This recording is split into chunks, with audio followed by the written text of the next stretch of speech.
أعوذ بالله من الشيطان الرجيم. بسم الله الرحمن الرحيم. الحمد لله رب العالمين والصلاة والسلام على أشرف الأنبياء والمرسلين وعلى آله وصحبه أجمعين. أما بعد. Assalamualaikum warahmatullahi wabarakatuh. My name is Akmal Fikri by Rosli, metric number 1191446.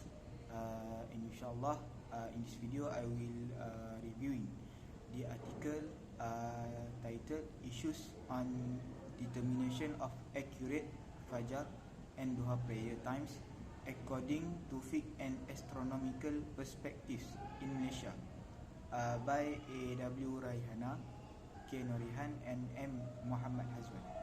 So first, this article seeks to address the issues and problems in the method used in determining the accurate times for Fajr and Dhuha prayer through a literature review of previous studies.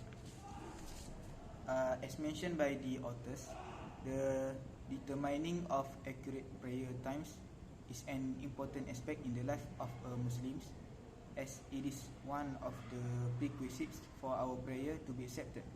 The determining of accurate times for the Zuhur prayer, Asar, and Maghrib prayers do not demonstrate any difficulties. However, there are some difficulties in determining the accurate prayer times for Fajr and Isha prayers, because the sun is below the horizon.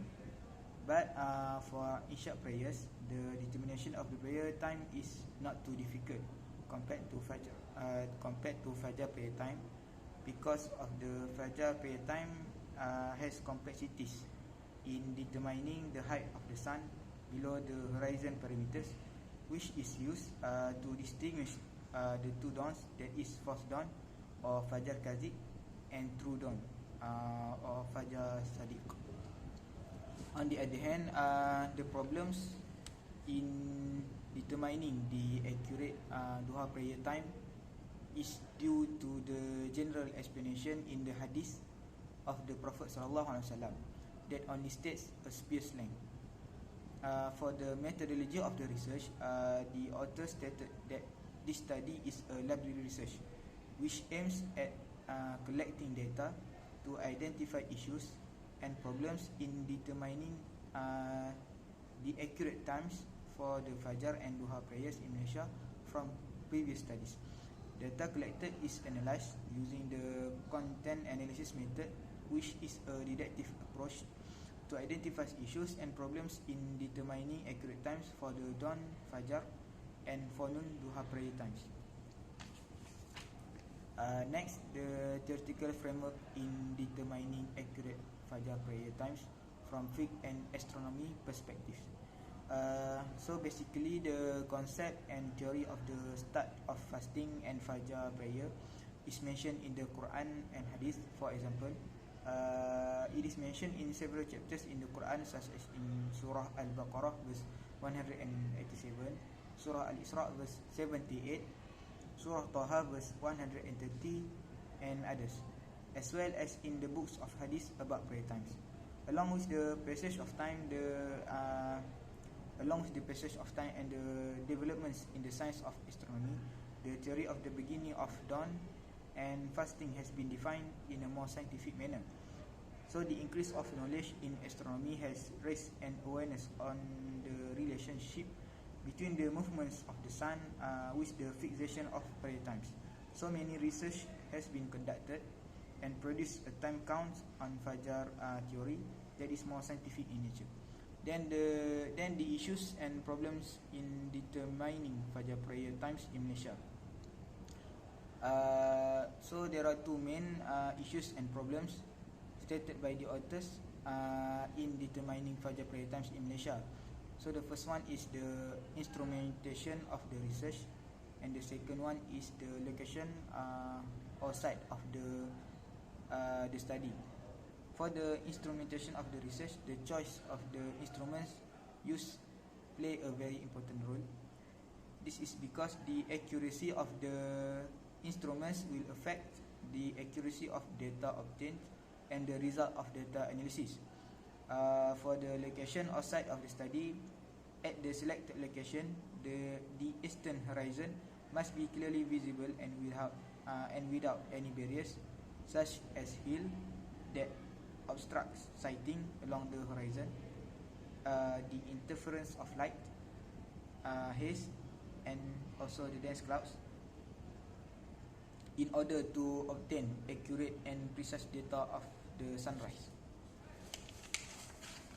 For the theoretical framework, issues and problems in determining accurate duha prayer time in Malaysia, there are a few nas from the Quran and Hadith that explain the concepts and theories regarding the time of duha,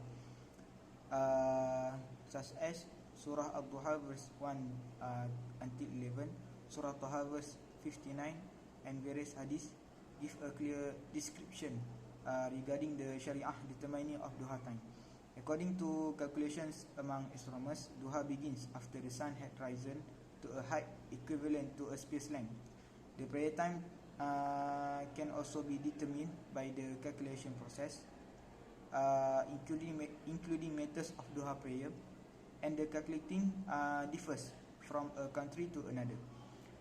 Based on the methodology of the research conducted in the previous study, problems in determining duha accurate times can be categorized into two aspects, which is the choice of instruments or equipment used and the location of the observations.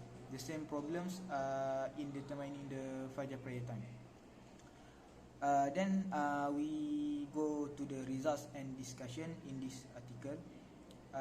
In this section, the authors has listed some suggestions in order to obtain data that is more accurate and precise analysis. For determining accurate Fajr time, the authors suggested that a review of the accurate Fajr time needs to be carried out by detecting changes in the brightness of the sky. The authors also mentioned that it is important to choose the most suitable equipment so that there is no error in the data collected. Then the authors suggested that future studies should consider more locations across the country in order to gauge the sun below the horizon value, which suits the brightness of the sky at Sadiq dawn in Malaysia. For determining the beginning time for duha in Malaysia, the author suggested that a review on the start time for duha must be carried out by measuring the length of the shadow to determine the suitable height of the sun perimeter to be used in calculating prayer times. Next, the choice of precise instruments and equipment, such as the shadow rod for measuring the length of the sun's silhouette, must be done in order to minimize major errors in data acquisition that may result in unsatisfactory data processing. Then, similarly as in preliminary study for the Fajr time, the author suggested that future studies would take into account locations across the country in order to gauge the height of the sun perimeter values in determining accurate duha time in Malaysia. So for the conclusion, the author stated that for every issue that arises in Islam which requires the setting of principles or hukum, a musyahadah or testimony is highly favoured. Similarly, in determining accurate prayer times, so the observations regarding these topics must be done in order to comply with the demands of science and the Sharia. And lastly, the study also shows that the development of equipment and modern astronomical science can help solve issues of fiqh and Sharia. So I think that's all from me. Thank you for listening.